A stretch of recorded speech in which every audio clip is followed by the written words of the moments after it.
আরে ভাই, কই থেকে আসলেন?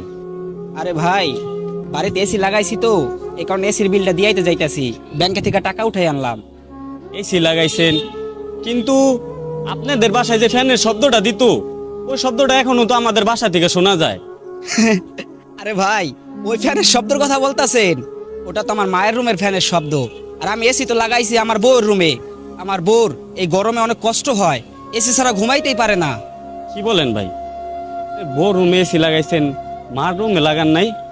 আরে ভাই, আমার মা হইলো বৃদ্ধ মানুষ, কয়দিনই বা বাঁচবো? তার রুমে শুধু শুধু এসি লাগাইয়া আমার টাকা খরচ করে লাভ আছে? সে কি এসির মর্মতা বুঝবো? শুনেন ভাই, একটা কথা বলি। মা হইল জান্নাত। এই মা আপনি যখন ছোট ছিলেন, তার কাপড়ের আঁচল দিয়া আপনার মুখ ঢাইকা রাখতো, ওই রৌদ্রের আলো যেন না পড়ে। আর সে মায়ের আপনি গরমে রাইখা আপনি বউ নিয়ে এসিতে থাকতেছেন।